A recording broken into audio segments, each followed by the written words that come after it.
Hi, greetings. Thank you for being here when you join.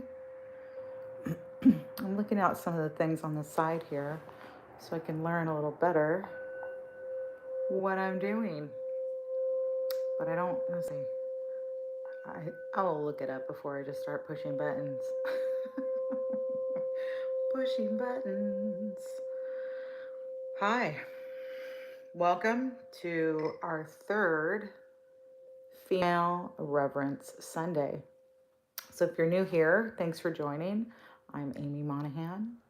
And on my channel, I talk about goddesses and women and some other things, but those are my primary talking points. And for the last 3 Sundays, including today, I've been doing Female Reverence Sundays. This includes the 9 and it includes us, okay? So Female Reverence, I picked that because with Gematria, which I should really do a video about, the names, both female and reverence, equal 9 in all their magical ways. So that's why I picked those words.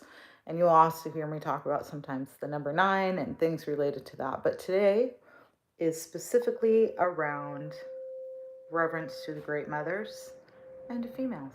So thanks for being here.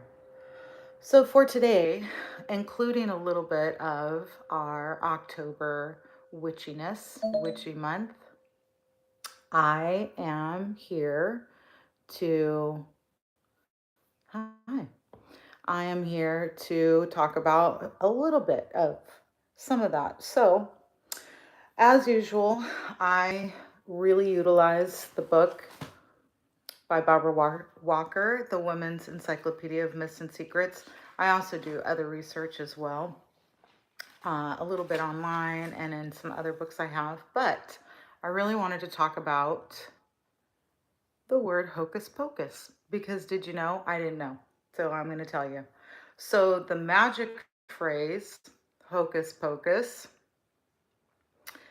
evolved from the medieval practice of anointing liturgical words like religious words or incantations, okay? And hocus pocus means it's actually a corruption, so to speak, of Latin hoc est corpus meum. This is my body. So isn't it funny that when people say hocus pocus or when we think about hocus pocus, we're thinking it's a magical word, but it literally means this is my body. And it is a sacrament. So there you go. Little side note. Peace to you too. Thanks for being here. Welcome everyone. Thanks for being here. Awesome.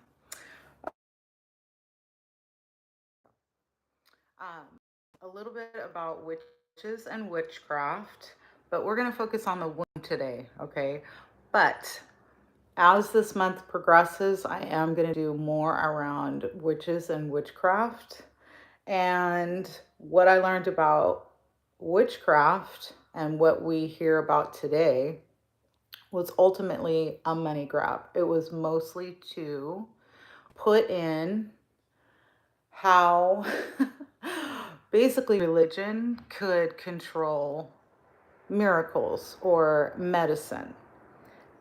And most of the people who were committed or convicted of witchcraft confessed through torture their practices. So we'll get into that in another video, but I wanted to mention that today we're going into the word womb because this word has been also kind of we look at it as just within the female body, but it also pertains to temples and places of worship. So with womb, the Sanskrit word for any temple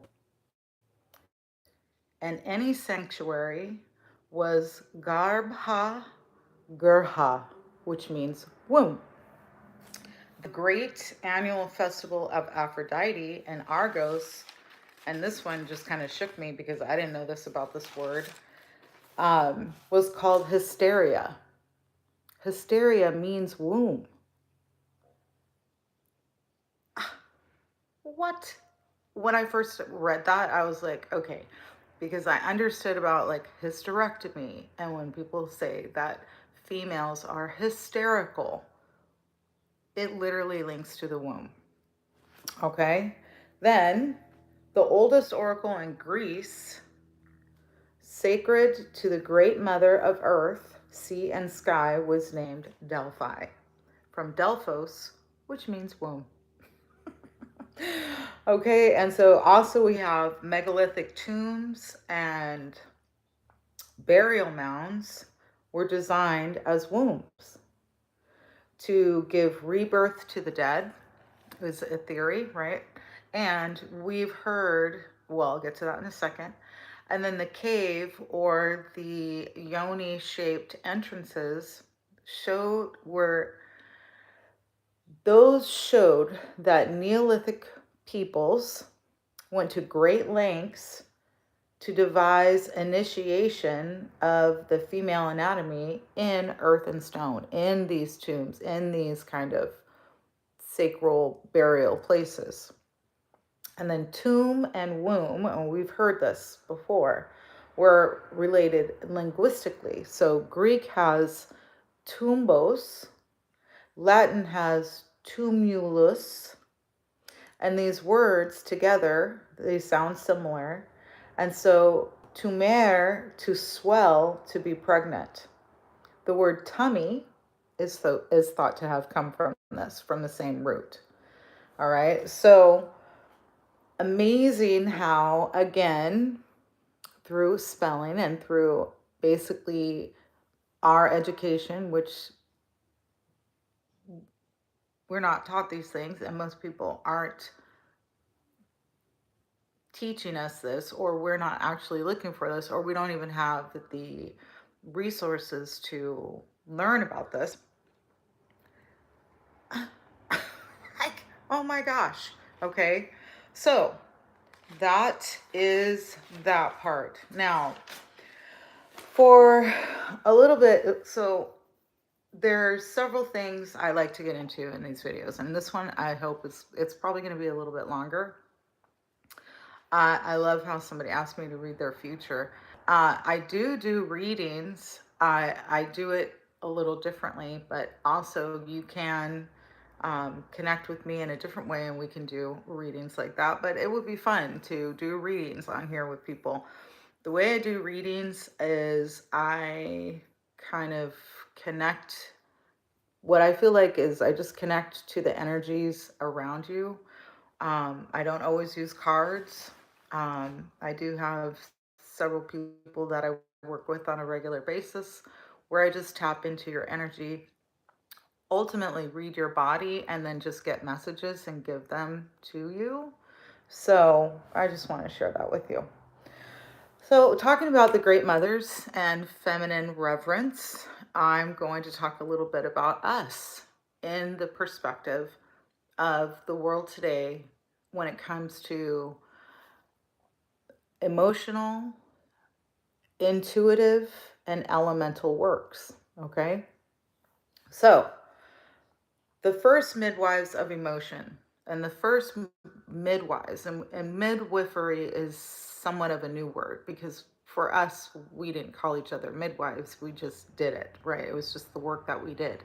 And when I talk about witches and such like that, when we really get into it, they were not these like devil born or devil worshiping people. They were medicine people. They were highly intelligent. They were philosophers, teachers, doctors, and mathematicians. Okay. Many talents. And so we were the first therapists. We were the. Oh, that's funny. Add a Q&A sticker. It says, very interesting. I'm not going to do that one right now. But um, we were the first therapists, doctors, And we used emotional intelligence to heal. That's what the great mothers did. We were able to connect with plants. I've done videos where I talk about certain plants that bloom at night, certain plants that you plant at night, certain animals that come out at night. We recognize that. And I talk about the stars and the planets, which you only see at night, right? So we utilized nature and ourselves to heal and to give multitudes of healing. It wasn't just with herbs, it was also with song, it was also with movement, but also in utilizing the elements. So we had community medicine, and we were able to connect and figure out what we were doing within our own bodies to bring healing.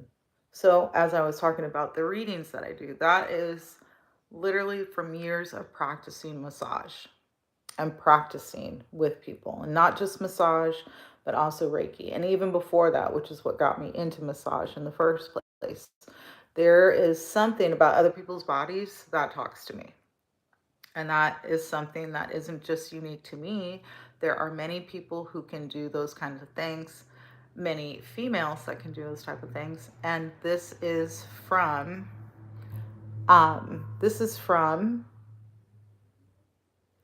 our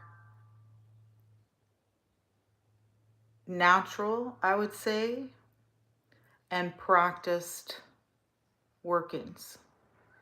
Practice with the earth, practice with elementals. So that's another part I want to get into. And let me see what else. Oh, and we also had what is considered community medicine. So I feel like this is part of why I'm doing this, is to create an idea of community medicine.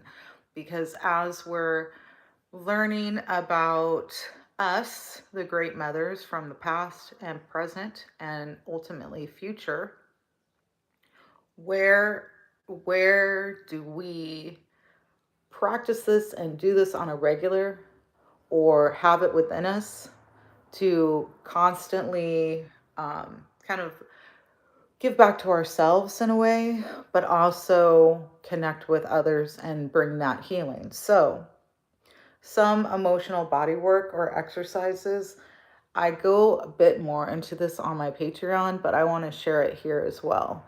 So many people practice meditation and understand the workings of the chakras, the Kundalini, movement, taking time in nature, put your feet on the ground. People will often say to help ground you. Go out in nature, touch grass is one of my favorite sayings. Like, it really does bring a certain amount of healing. And why does that happen? Because we are connected to the earth. We are connected also um, with each other. So I'm going to read your comment. Women are naturally intuitive. This is what is saying. Lana Women are naturally intuitive, and we use it all the time. We just don't recognize or acknowledge it for ourselves. Exactly. And that's part of why I like to do this Sunday's reverence, because that is something we need to give back to ourselves and recognize in each other. And so, one of the great ways that we do this is through emotional intelligence. And that is a way of learning words or descriptions to help express how we feel, whether it's how we feel about ourselves or how we feel about what is going on around us. I used to say, "Oh, I get so frustrated." That is a great word, but also many other words could be applied to that. It could be disappointed, it could be, um, let's say, self-conscious, right? If I could actually define the words and then also bring in what is needed, that brings healing. So if I am feeling disappointed, how do I help with my own disappointment? I try to give myself what has maybe been deficient, or um, I wouldn't say deficient. Deficient is an okay word, but sometimes it could be rest. It could be food. It could be actually having a discussion with another person. And this was the community that we used to have. You could go to your auntie or your grandma or even your mother or your sister friend, and you could talk about things. And we do that. And it's been proven that the more that we spend time with like minded friends and share our experiences and our feelings, that the cortisol lowers in our body, your serotonin goes up. You actually can youth yourself when you're experiencing these good times with other people or these experiences with other people. We things within our body, our nervous system, and our brain function well. Our digestion functions better. The more we have community, the more we share those types of things with each other. All right. So, with that said, I also wanted to share around elements because I feel like our emotions, and I've heard this before and I agree with it, emotions are energy in motion and elements in motion. And we have mother's name in almost all of that. In emotion, we have mother's name, and in elements, we have mother's great name. Okay. So I wanted to bring in some goddesses that link to the elements. And I may actually go into reading a little bit out of the book around elements. I do think I have a video speaking about elements and elementals, but we're going to focus more on some of the goddesses.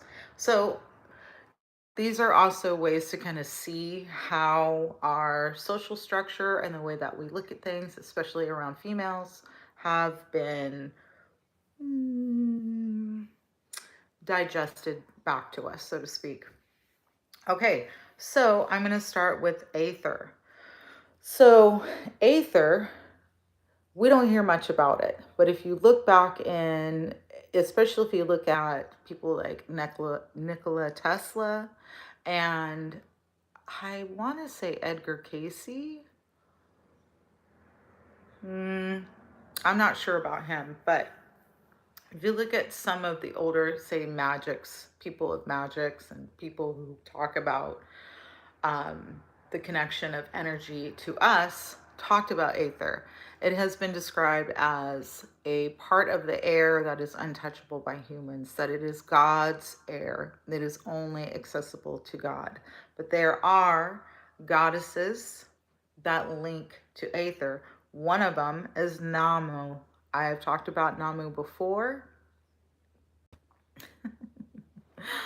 And I talked about the link to the great mother Tiamat.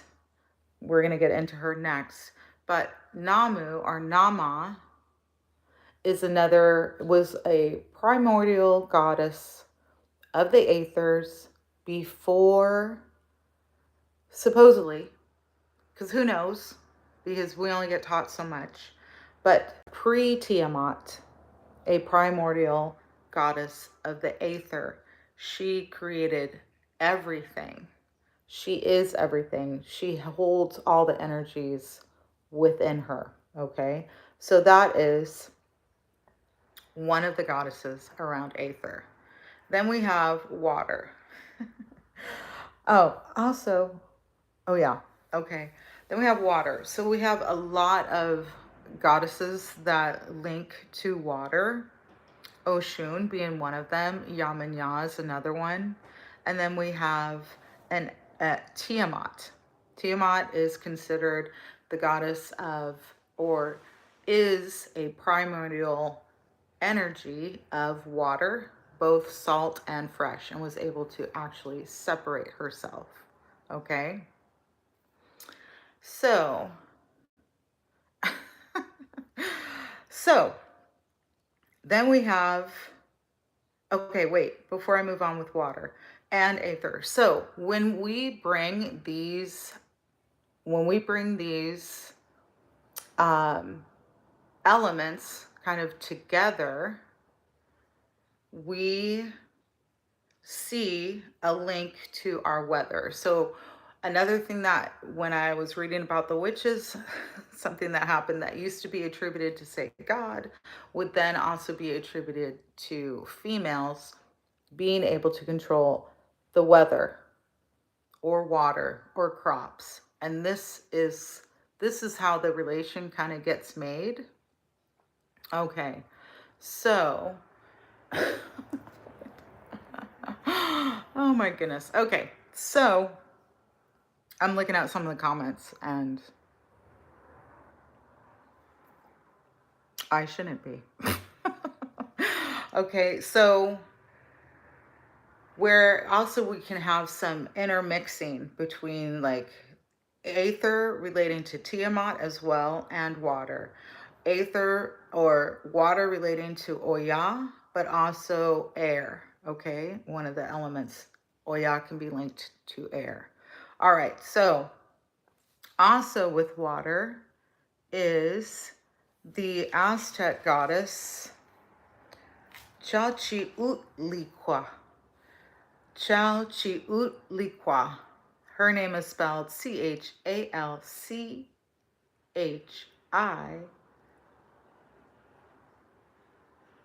Oh, I feel like I misspelled her name. Chalchiahti.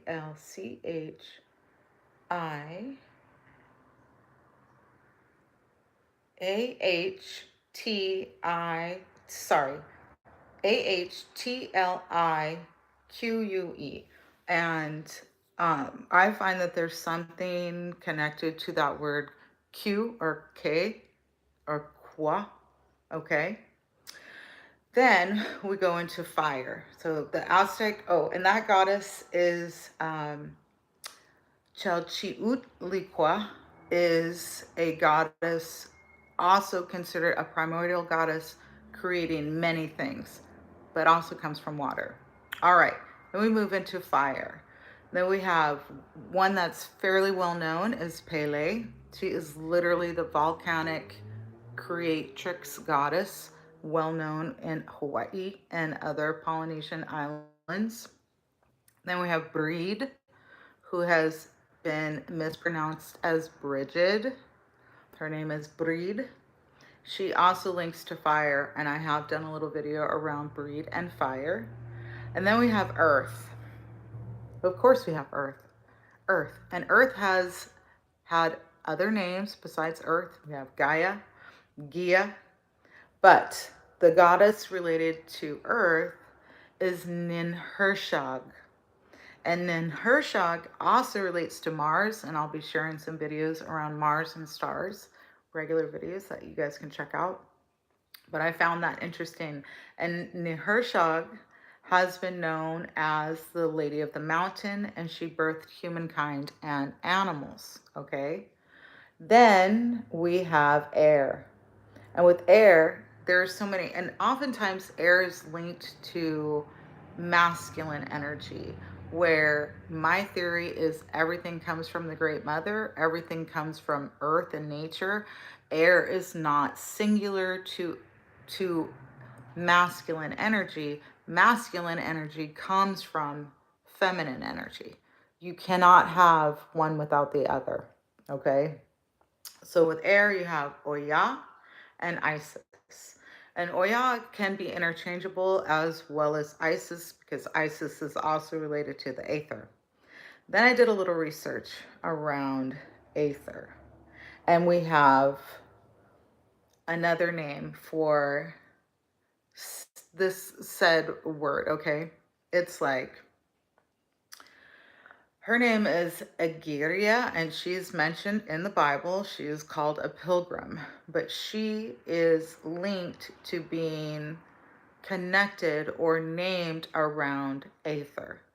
And she tells a story about the travels and traveling and the messages of the Lord throughout within the Bible. But I feel like this has been somewhat minimized rather than the truth around that, okay? So then we mix into we move into, where did I move after this? I think I wanted to go into elements and read a little bit out of the book. Okay, I am going to look at some of the can I block you guys? I'm going to see if I can. Let me see. What is this? No. Let's see. What is this? Nope. Okay. And what is that? I don't know. Okay, so I feel like I'm missing a little bit of something.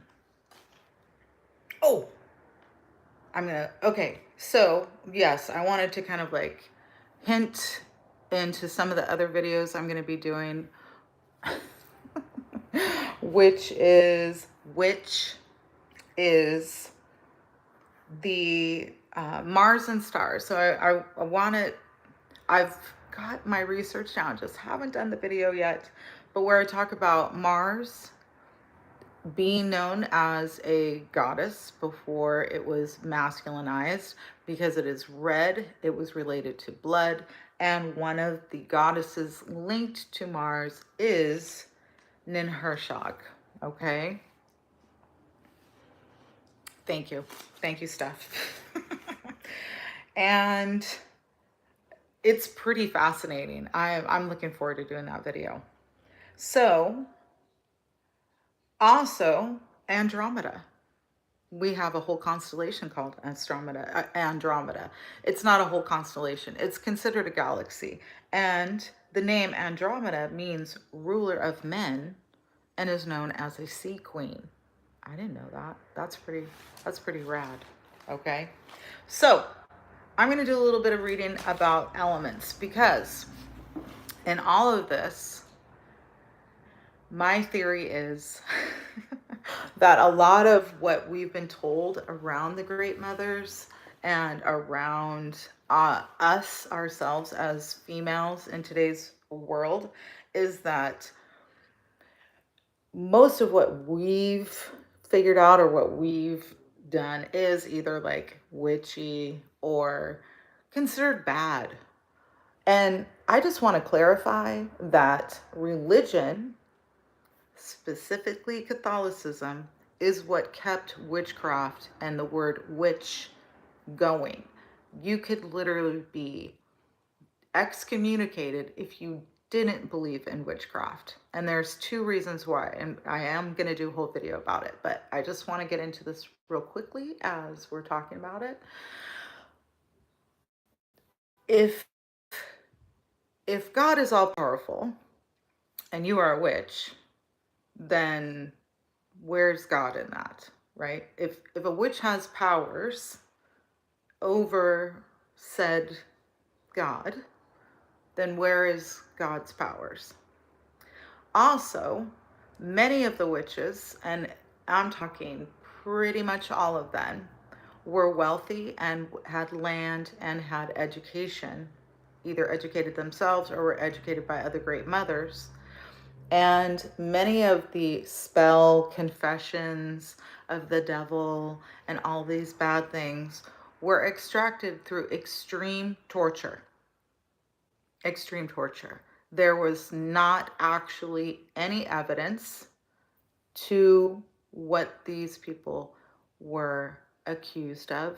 And then usually after being horribly tortured, they had to go through some awful kind of death. So Lanao asked, were Sibyls the first witches? I would say yes. So from what I was reading, it basically was healers, people with great education. Many of them, there's a story around one of the Patricks of religion. They asked for a witch to come and help him. They were also called sages, strugas. I mentioned some of the names that witches had, but also sibyls. women of great knowledge is the best way to say it. Um, in one of the stories I read, uh, one of the battles, I can't remember who it was, but I'll tell you in the video when I do it.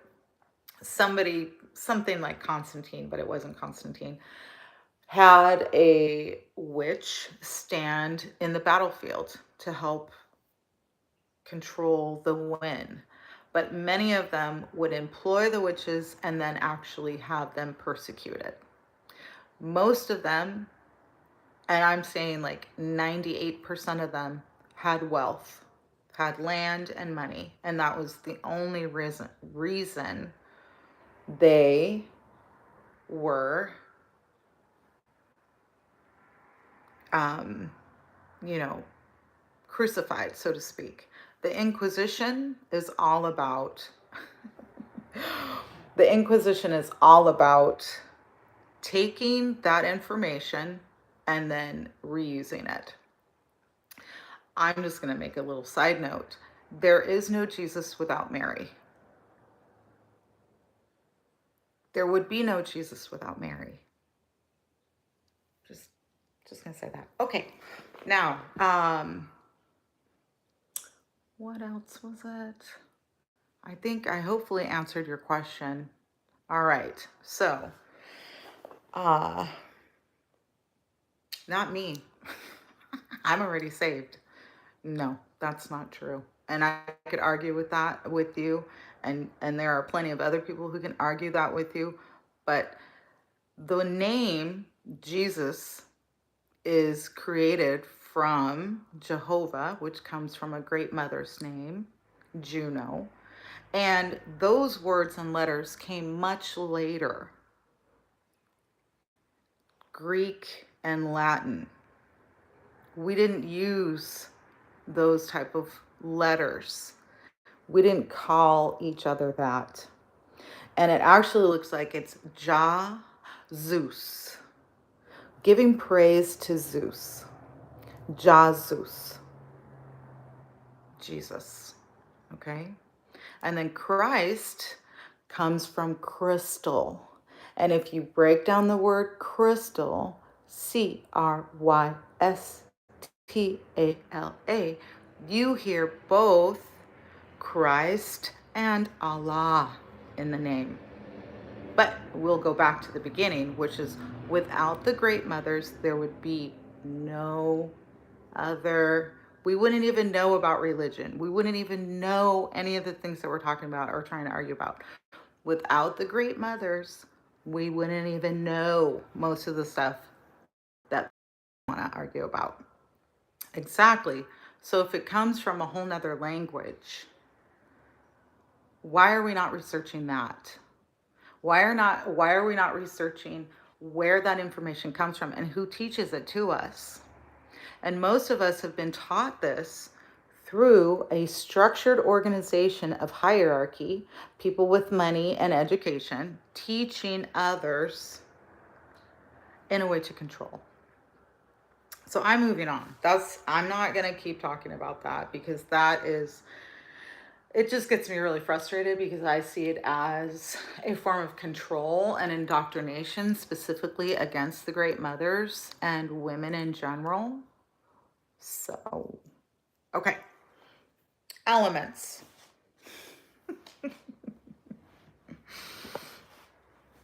Elements. Sure. Delusional is also, that can be applied to many people. Your opinion is your opinion, and I have my opinion. But my opinion is based in research and looking up things. Then how is there a virgin birth, sir?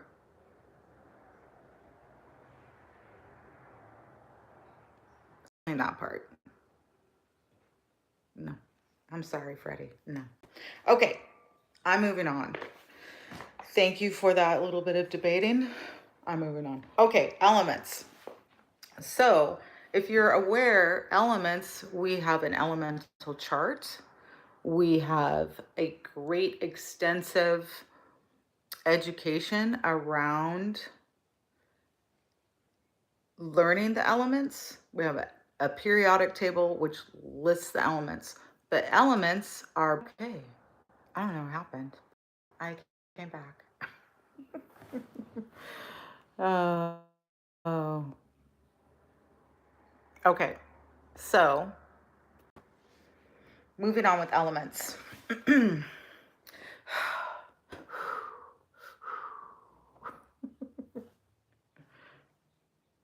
No, I get frustrated because I'm not really here to talk about that. There's no way I can convince anybody outside of what they believe. Belief is belief.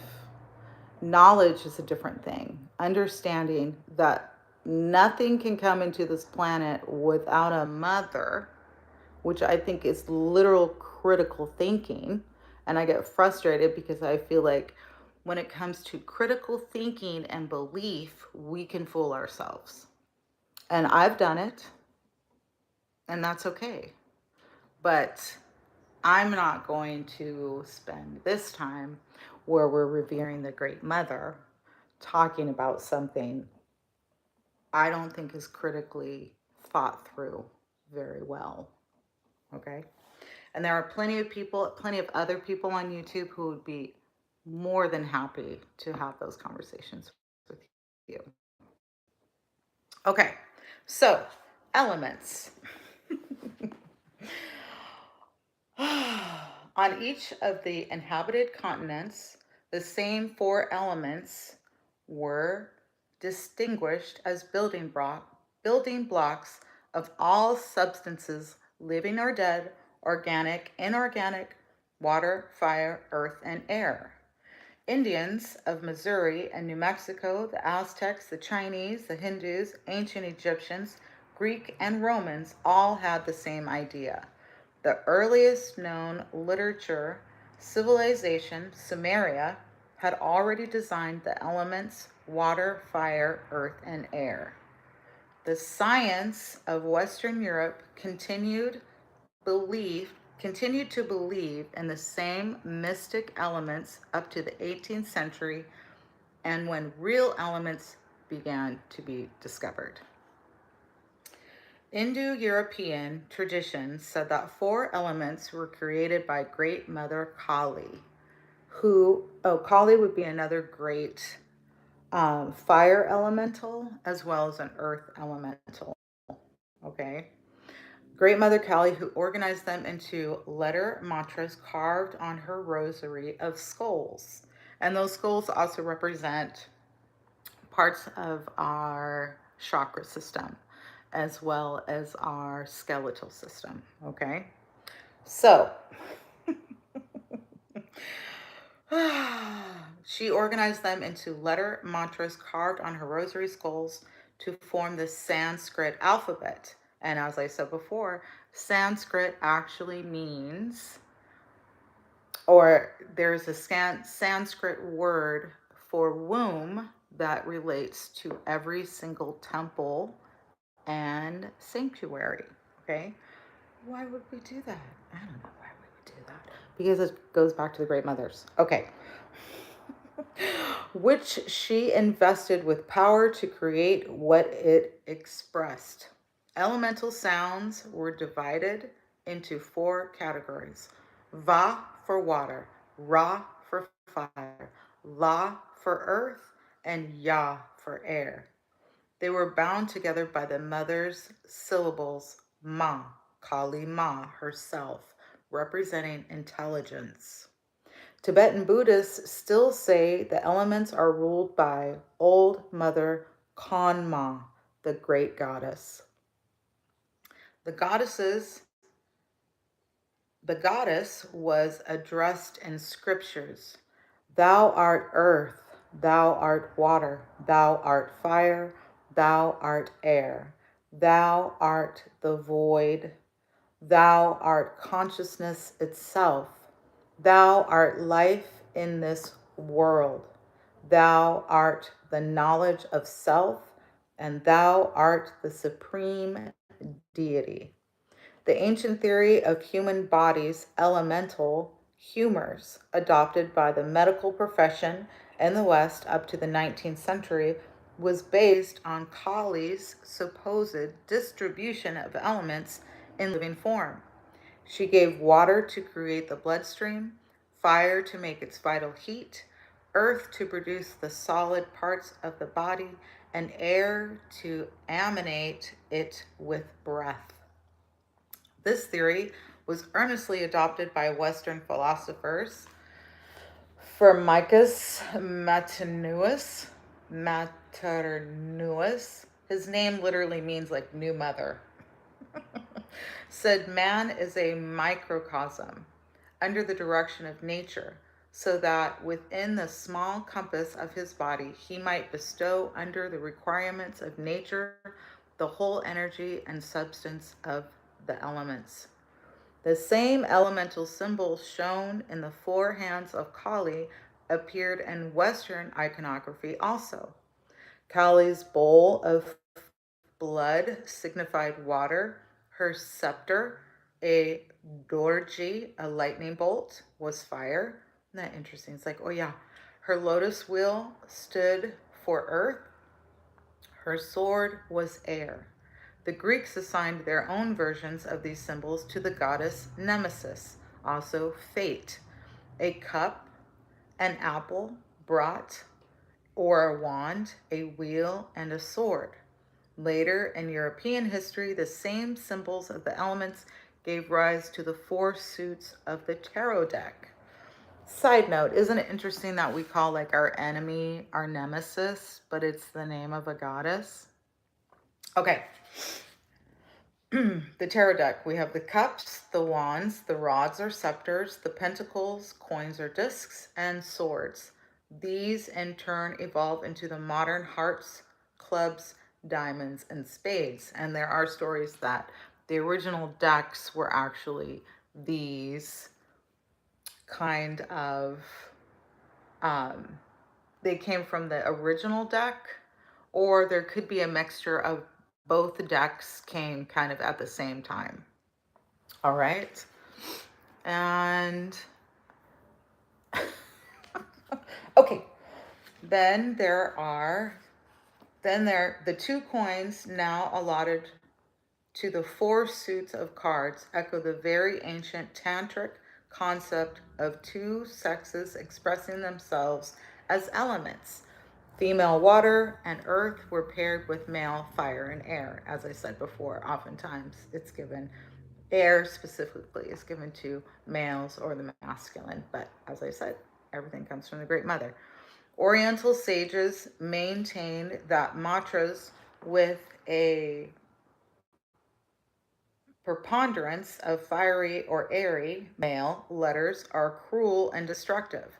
Mantras with a preponderance of watery or earthy, quote unquote, female letters are benevolent. Like the corresponding card suits in red, the life color female elements were said to possess the active, life giving energy. Greek philosophers later revised this opinion, calling male elements active and female elements passive. Yet, even in the Christian Middle Ages, an aphorism purportedly derived from Moses said, "Only earth and water bring forth a living soul." And this can go back to the idea of menstrual blood being one of the first forms of water or life, where life came from. Okay.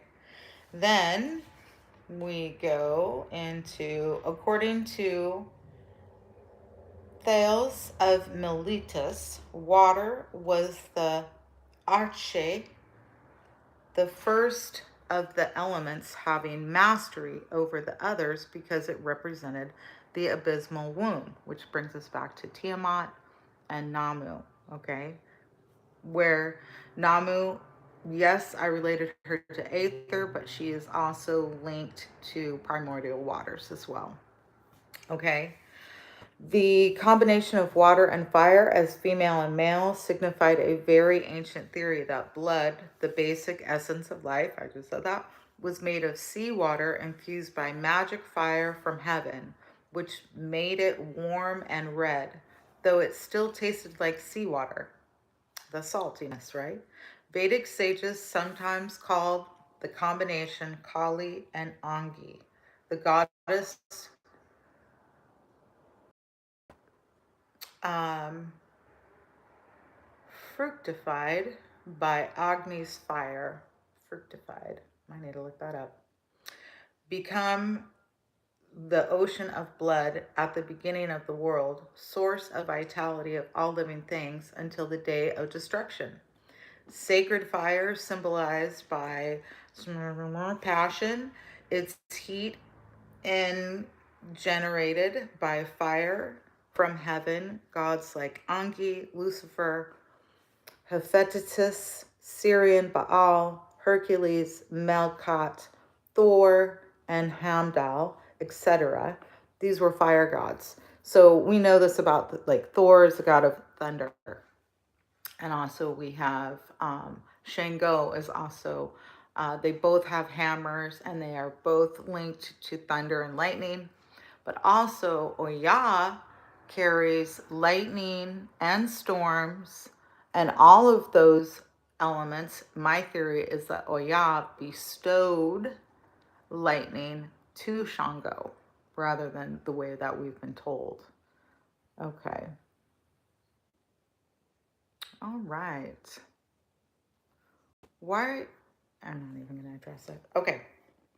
All right. So we continue.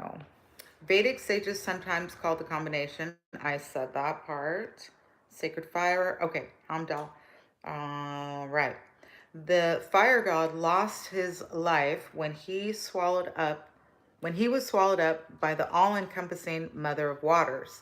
Sages said he was quenched in her yoni, like a lightning bolt quenched in the sea. This image led to the Roman belief that the feminine water element was dangerous to men.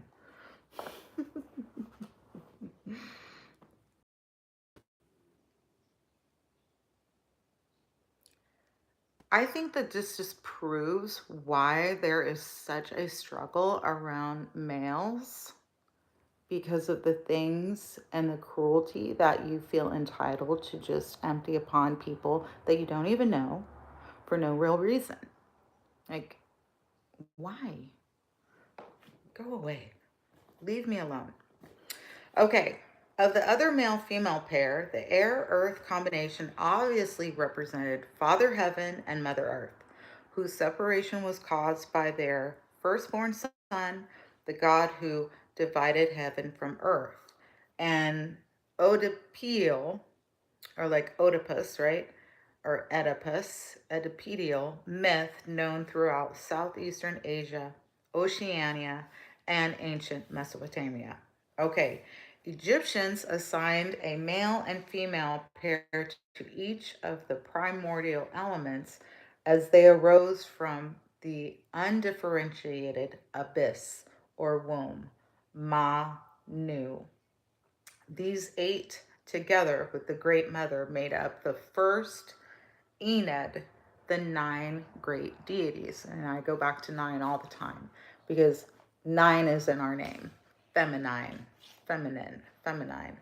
Their elemental totems were associated with the four cardinal points, the four winds, the four sides of a holy mountain, a pyramid. The four spirits called sons of Horus, who guarded the corners of a temple. These were like the four princes of heaven, revered in China and Japan as guardians of the four cardinal directions: a blue dragon in the east, a red bird in the south, a white tiger in the west, a black warrior in the north. Three animal spirits and one human were the same as Egypt's four powers of Amenti. The same elemental totems gave rise to the four angels of the apocalypse, the four evangelists, symbolized in Christian iconography as a bull for earth, a lion for fire, a serpent for water, and an eagle, angel, or man for air. American Indians had remarkably similar elemental symbolism. Villages and camps were divided into four quarters or varieties of fire, air, water, and earth, each with its colors and totems. For example, the Zunis associated wind with the north, war and yellow, fire with the south, summer, tillage and red, or tillage, and red, water with the west, spring, peace, and blue, earth with the east, autumn, magic, and white.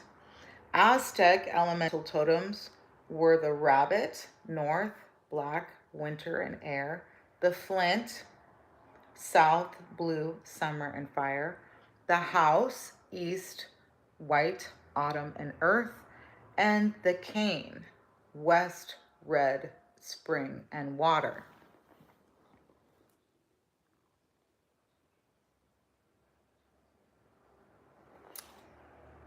Okay. New World mythology postulated four primordial aeons, each corresponding to an element. Sacred histories of Mexico show that each of the former ages was brought to destruction by the same element that ruled it. Earth, the world support and base, became the swallower of things. Air, the breath of life, became a devastating wind. Fire that descends from heaven, tempted as the fire of life and life giving rain, came down as rain of flames. And finally, water, gentle, mothering vehicle of the energies of birth, nourishment, and growth, became a deluge. All right. These myths provide a clue to the origin invented of the elements of all substances or forces in the world. Why should these four have been chosen as the basis of all things? The simple answer is that the elements represented the only four possible ways, other than cannibalism, to dispose of a dead body, thus returning it to an origin. A body could be buried in the earth, burned with fire, thrown into the water, or given to the birds of the air. Each funerary practice was viewed as a return to the same power that in, in basically gave it birth. The same four methods of corpse disposal, we're going to skip that part. Okay, I want to go more into, okay, here we go. It was said that water worship belonged to Egypt and the Neolithic goddess. Fijians were worshippers of the earth, which was to them the great mother of everything. The Syrians and Carthaginians of the air, which they adored under the name of celestial Juno. Bring me back to the Juno. All right. And the Persians worshipped fire. The name Celestial Juno and the Persians worshipped fire. A few traditions listed a fifth element that the Greeks called aether or ether, heavenly, of which the immortal bodies of God, angels, star spirits, or saints were made. It was changeless, having no part in the eternal flux of other elementals or other elements, constantly combining and recombining. The idea of changeless aether was so important to Western notions of the immortal soul that it was never abandoned. Even today, some occultists call it the substance of the astral body. In the 18th and 19th centuries, astronomers believed ether was a gas filling all of outer space.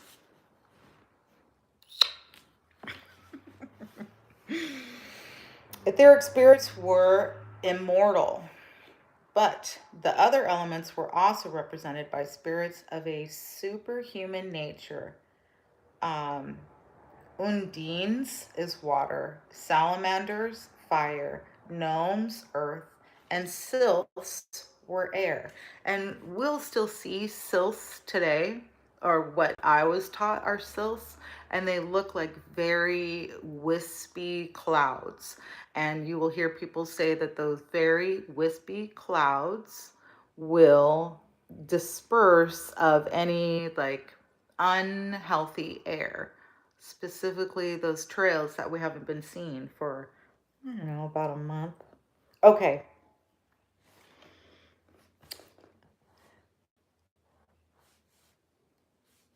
Sylphs. Some said these were pre-human races born of the four rivers that flowed from the Great Mother's belly in the paradisal age. Elementals, elemental colors, were associated with these four rivers of feminine nurturing fluids: water, blood, honey, and milk. Oriental gemsmiths assigned to them the jewels of mystic significance: sapphire or lapis lazuli, just in case you know, lapis lazuli, okay, is linked to water. Also, the moon. So, a lot of stones that are linked to water can also be utilized during certain moon phases, okay? And then we have ruby would represent blood or fire, gold, earth, and silver, crystal, and diamond would represent air. According to biblical symbolism, the female land was made of rivers, milk, and honey. The male god or ancient savior contributed blood and water to the very same fluids that flowed from the body of Jesus in the land of milk and honey. John 19:34. The philosophical sect called Stoics, after Stoicia, the elements assigned color symbolism, signs of the zodiac, seasons, and deities to the elements. The human temperament came from Latin tempare, to mix, to combine. Temperament was a mixture of elemental humors or fluids. And then, let's see. So this character could be martial, which is named after Mars, jovial, which is named after Jupiter, or Saturnine, which is named after Saturn, or mercurial, right? Those are the planets, and those often given elementals, right? Elemental relations, okay? A temperamental mixture was also related to tempor. This is where we get like that person has a temper. This is literally related to the elements, okay? So, in general, the lore of elements was a prime example of what may be one of humanity's most characteristic behavioral pattern: classifying, giving humans elemental relation and relating it back to not just our behavior, but the earth's behavior or weather, and also in relation to what is now considered magic or practicing with those elements. All right. That was the reading for that part. Now, before we go, I'm also going to pull some cards, or a card. Oh my gosh. How do I get rid of you guys? Oh, here we go. Wonderful. I figured it out. Okay. Wonderful. Okay.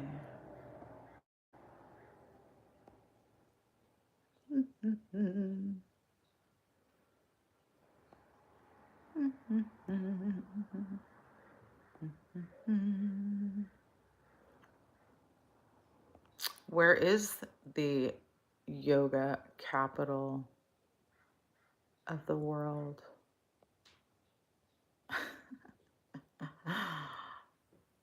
Are you like, I don't understand. I just don't understand. How do I, oh, here we go. There we go. Boom. This is wonderful. Wonderful. Yes. See, I just had to figure this out. I just had to figure this out. And then,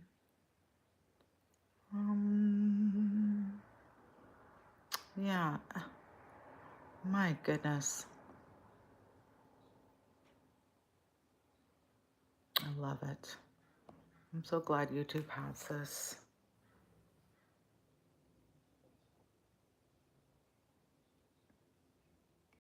I,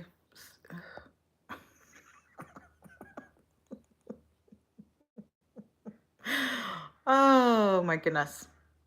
All right, so those of you who are actually, engaging with me and um, not being rude, I appreciate it. Even in the sense of, a little bit of arguing or debating, I'm not going to remove your comments because you're not being rude. I appreciate that. And you're allowed to have your own opinions. Okay, let's see this one.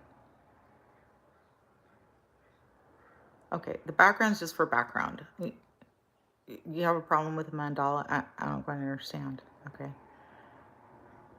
And there is, so just a little scientific background for Freddie, if you're still watching.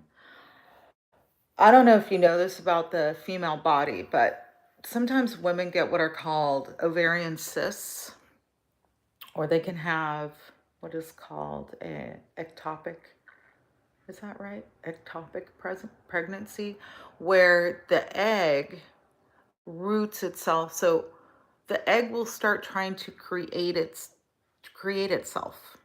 Do you know that? It's actually parthenogenesis trying to do its thing again. So also in nature, and we have so much proof around us every day that there is only one way to come into this world, and it is through a womb. Now, there are certain species that will carry the eggs, will watch over the eggs, but only birth comes from a womb or a female. Why wouldn't there be some form of evidence to show us otherwise?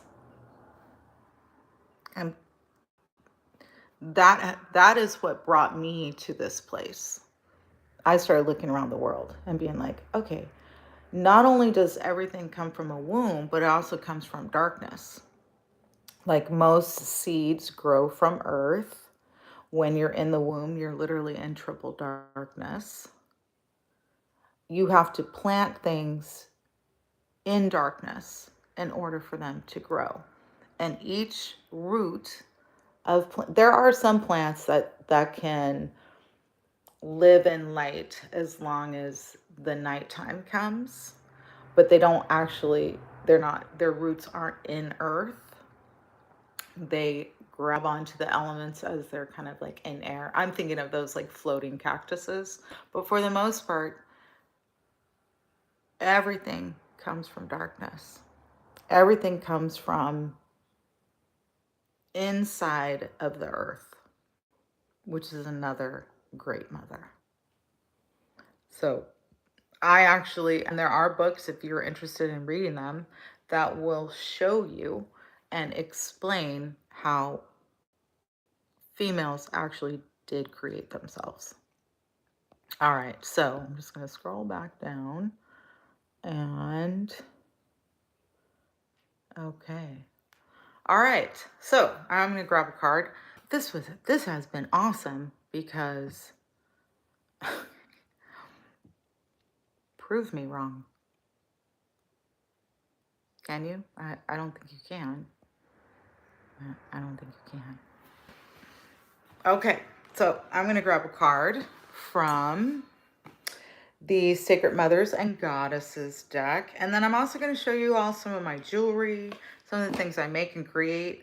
I have been lacking, but I do have an Etsy, and I'm going to repost a lot of these things on Etsy. Also, if you're like, hey, I really like that piece of jewelry, I can create like a link for you to be able to purchase it from me, or at least let me know that you're interested in it. But I want to share that because we are extremely creative beings as well. That's the other part. Like, we all have that feminine aspect, because when you're creating anything, whether it's art, an idea, a math problem, or you're just deciding what you're wearing that day, you are creating. You are literally creating in that moment. And that is part of Great Mother, I think, and also part of nature. Like, however you want to look at it. Okay. So I'm shuffling. You can hear. I'm not going to look at the card, but I'm going to show you the back.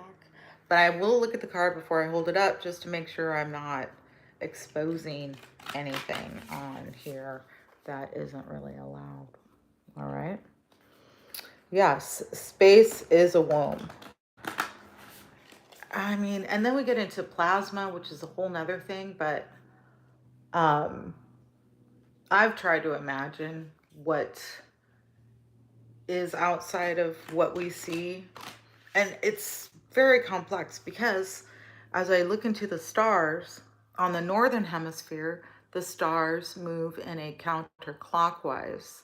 And then if you go to the southern hemisphere, the stars move in a clockwise motion. So I find that quite interesting, that there are two movements of the stars depending on where you're at and how you look at them. I find that fascinating, because you know who figured that out? The Great Mothers. From looking at things.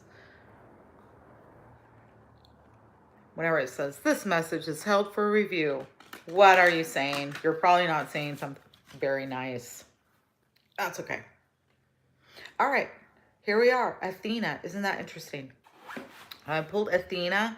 I feel like Athena is linked to ether as well. ATH. Oh, I'm getting low. Okay. I won't be on much longer anyways. Or we got two. I'm pulling both of these. And they're both safe to show you guys. So first is Athena, which is wisdom and knowledge.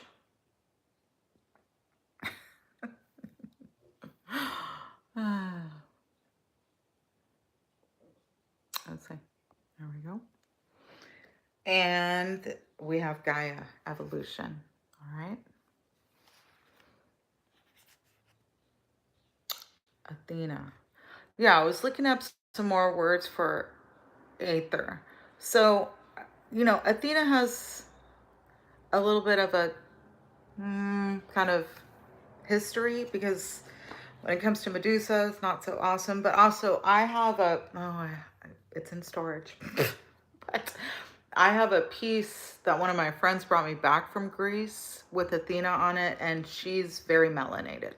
All right. And that's also why I do this, because I also theorize from critical thinking and also just from reading that all of us come from a melanated mother. It's literally impossible for all the other colors to exist without that.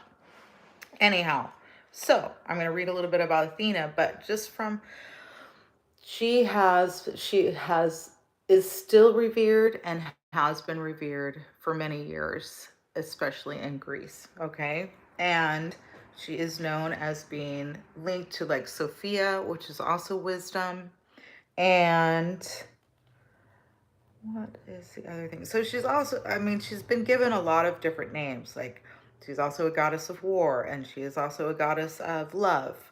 So mostly in this card, in this deck, and we have a lot of water representation here. So maybe she's another goddess that is linked to the element of water. We will find out as we read this. Okay, Athena, a Greek goddess of wisdom, is a powerful and wise warrior goddess who battles using her wits and diplomacy. She was born from Zeus's head, is the story, fully grown and wearing armor, and she was his favorite child. She protects all those who call upon her. Athena is a lover of the arts and literature. Companion animal is the cunning and wise owl, which is interesting because Lilith is also given the she can appear as an owl and also as one of her birds as well. All right. And we don't see a lot of Lilith in cards and such like that. I think she is in this deck. But anyhow, and let's see. She's represented by the olive tree, which she created in a contest against Poseidon to win the favor of the Greeks. When the people and the gods saw the shade, oil, and olives provided by the tree, Athena's was judged the better gift, and she was awarded the city of Athens. Okay? So that's a little bit. So she can bring wisdom. She is one to help, like if you want to study, she can be somebody you can call on. Memorization. She helps with cognitive skills. She helps with critical thinking. Okay. And all right. I'm also going to read Gaia because that is one of the other many names of Great Mother Earth. And in this one, you can see both earth, water, sky, stars. You see almost all the 4 elements here. Okay.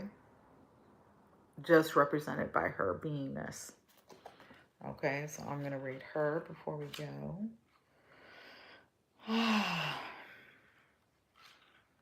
I guess it's now that I know I have a little bit more control over the comments, I feel very happy. I love it. All right, Gaia. Okay, so before I read this, I like to read a little bit about what I can off the top of my head. So with Gaia, she's self-created goddess. She's a primordial goddess. She is also known as Earth. She is also, I think, the daughter of, supposed to be, oh no, she's primordial goddess. Okay, she is the mother goddess in Greek mythology, a living being, ever expanding. She presides over the earth and the heavens and is the ancestral mother of all life, including the gods and goddesses themselves. She is both mother and wife of Uranus, father sky. I never like when they say that, like they're the mother and wife of. I just know who says that. Okay, sorry. Says it gets me so frustrated. All right, she is the creator of the universe. She is the substance of our own bodies, as ours are the substance of hers. She is the ultimate, the beginning, and the end. Okay, so constant evolution.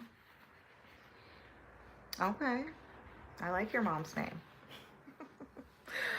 Um, she is linked to evolution, a bigger story than just kind of what we're taught. She has ability to, supposedly, the sharing ability of sight, the future, the past. She is also an evolving elemental story and a process of spiritual expansion. Okay, let's see. She helps in utilizing, like, or going to her, speaking with her. She helps with plants. She helps with the stars. She is all of them, all the things that we're talking about, all the elements: gardening, plants, earth, stars, air, ether, travel. Um, and if you're having trouble making a decision, she's supposed to help you with that. There are each days of the week that you can give to Gaia or bring her into your practice. Yeah, all the elements: earth, sun, moon, cycles, the moon cycle, each season. She's very, she's, she's the great mother. Okay? So those are the two. I feel like I wanted to say something before I got off. I think that's everything for now. Okay. So thank you for being here, even those who, push my buttons a little bit and gave me a little bit of strife. You know, I will take that energy and alchemize it. So thank you. Okay. That's right. Before I go, me. talk a little bit about So I made this necklace a long time ago. I call it the goddess necklace. I love it. It's beautiful. It has serpentine stone as its main center. Okay. It's the serpentine in the middle. And then it has also pieces of malachite, sunstone, amethyst. All right. And just kind of an idea of what it might look like on. I'm going to even use it as like a little crown. All right. That will be on my Etsy. Then I also have, it's already on my Etsy. So if you want to, I will post my Etsy. It's also on some of my older videos because a long time ago, I was showing my Etsy all the time. So you can check it out there. And then I have some earrings, some rings I'm going to show you before I go. Let's see. Was Tiamat before Gaia? That's a great question. So I think it just depends on what story you go to. So Tiamat is supposed to be Sumerian. So I would say Tiamat would be pre-Gaia. But if you look at other stories, there are stories that Gaia, I wonder if they're almost the same deities. But there are stories that Gaia is also a self-created goddess and created all the gods and goddesses. So, but Tiamat is also given the same story. Tiamat is also given the same story. Um, do you want to tell us a little bit about Diwali? I've just learned about Diwali as far as an Indian celebration. Does it involve Kali? You're welcome. Thanks for asking that. Okay, so these earrings I just recently made. I have their description ready, but I haven't uploaded. These are like a double drop earring. You see they have a little drop right here. I like to have movement in my earrings. Okay, so this has a little bit of copper. Just also, just to reiterate, I made these. Okay, these have check glass, and I can't remember if this red stone is agate or if it's just a fancy crystal. So I'm not going to say that it's agate. I don't remember. I have to look at my stones. Okay, those earrings. Then I have a very simple pair, my nines. I call them my nines. And I want these out. I feel like these are kind of, um, these are simple, cute, and I call them my 9 earrings. All right, let's see if I can. Thanks for bearing with me as I get these together. Okay, here's one. No fancy beads. No fancy beads. I mean fancy beads, but when I say fancy beads, I mean like made out of stones and crystals. Okay, these have a little bit of gold on them, which I did on purpose to enhance their energy. All right, these are completely carnelian with a little bit, no, these are completely carnelian. All those stones. I love these. I feel like these are kind of Indian style, personally, I think. Okay, and I have a pair of goddess earrings. These I call the dancing goddesses. Like I said, I like to have movement in my earrings. These also have a little dangle, but dancing goddesses. These have amber and a little bit of carnelian on the ear hooks. Thank you. Hi and welcome. All right, these are my big hoop American Indigenous style.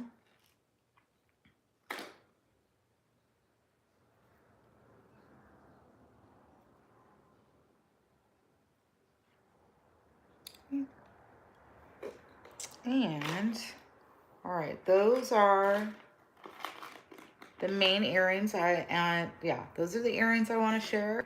Now I'm going to show you some rings. So I took off my other rings, so I have to put these on. So here is amethyst ring. It's even got a little pointy side if you wanted to use that. All amethyst. Okay.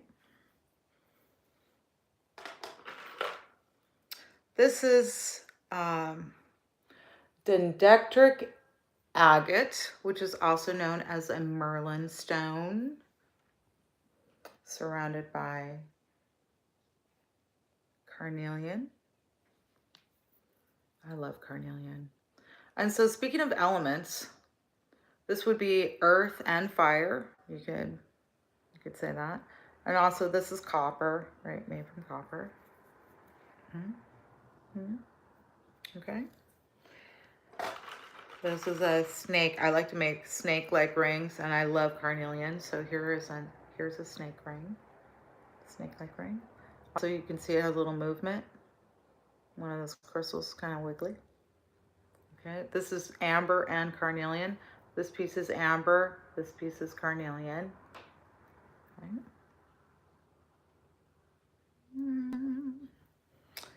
Copper. Here's another snake ring with more carnelian in it. I'll put it on a different finger. No, it fits, but here, I'll use this finger.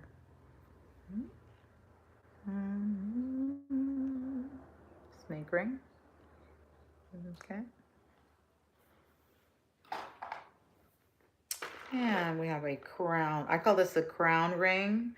So it doesn't look like it does much.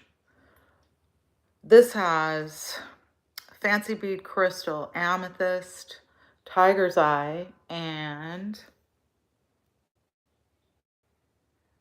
another fancy bead. Okay. So the main stones on this are tiger's eye and amethyst.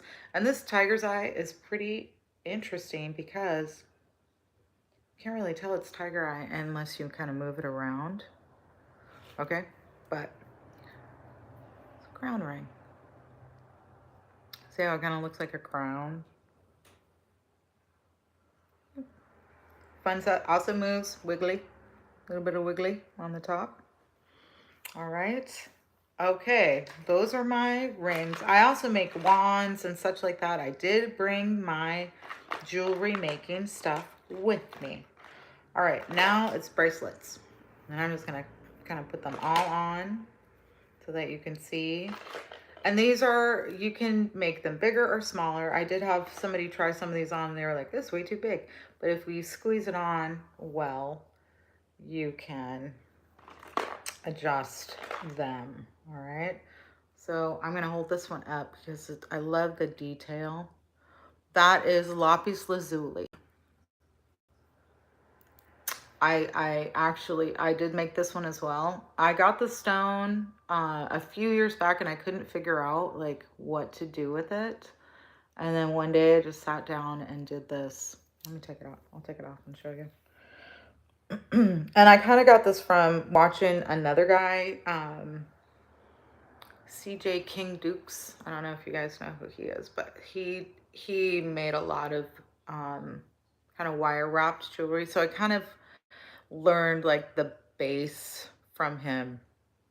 But I love this. I love this piece of lapis lazuli. You can see a lot of the gold flecks right there, and you can see another like gold line right there. Yeah, I love that stone. Thanks for asking. So that's not for sale, but I can make something like that for somebody. And if I were to make something like this for somebody, it'd be between like 50 and 60. And I haven't really been mentioning prices here, but so like this one would be up to $40 to $50 just because of the detail. This is like 3 different pieces put together, but if you can see, there's a pattern in it. There we go. Kind of like Indian style pattern or southwestern patterning. And then we have turquoise fancy beads. They're not real turquoise, but they're turquoise color. Then we have peridot and crystal on this one. And then I have a multitude. This one is super cute, just simple design. Maybe like $10. And then more simple. This again with the carnelian and crystal. I just love carnelian. Uh, is this also peridot? I don't want to say it's peridot, but it might be. I think it's crystal. Okay. And this one. Also a few kind of different pieces put together, but it's predominantly amethyst. I'm gonna put it back on because I think it looks good on. And then one more. And this one is pink calcite, but this one's very, very, very light pink. It's almost white. And then it has an amethyst crystal. Actually, I think that's smoky quartz. Oh, wait. I'm not going to say it's amethyst. I think it's just crystals that I got. You know, crystal shaped gemstones. But the main attraction is the pink calcite. And you don't really hear about like pink, you mostly hear like pink quartz and rose quartz and stuff like that. Calcite is another stone that is very earth connected. Here's a piece I haven't made anything with. You can kind of see like it's also calcite can be used for, so oftentimes the stones will link to things that they can help heal, or I don't want to say stones heal, but they can be used for medicine in that way. And bones, right? Calcium, calcite, the colors, bones, grounding. Okay, so those are the pieces of art and jewelry that I wanted to share with you all that will be on my Etsy store shortly. The necklace is already on there. Okay. And just showing off a little bit of my creative stuff. Hopefully you share some. Oh, here's another one. This one here's another bracelet. This one actually has a little lock on it, but you can also slip it over. My hands are pretty big. You can still slip it over. These two look kind of good together. Predominantly amethyst, this one. It has some check glass in it and some crystal and then some fancy beads. This is a fun one. They do look good together. There's show right there. All right. So thank you again for being here, watching, listening, and asking questions, participating. I love it. If any of you have any, any goddesses, things you might, or females that deserve reverence and are reverence, thank you so much. Please share with me and we can bring them in. Doing all right. Thanks for asking. Thank you. And before I go, I just want to say, in reverence to the great mothers and to us as living, walking mothers on earth, females on earth, let the waters and the elements be in your favor. And reminders to ourselves, like everything that we do every single day matters. Sometimes I feel like, what is what? Why? But it matters. It matters. Okay. I'm not doing readings right now, but thanks for asking. I may do a session where I do readings, but it will also be like, a little bit of energy back my way, if you know what I mean. Like I would charge for the readings. I'm just saying. But I don't charge for these. But if you do want to donate, I would love it. I do have a thank you on YouTube, and also I have posted my PayPal if you want to give a donation there. That would be awesome. Otherwise, just being in reverence and being here is awesome. So thank you for being here. Okay.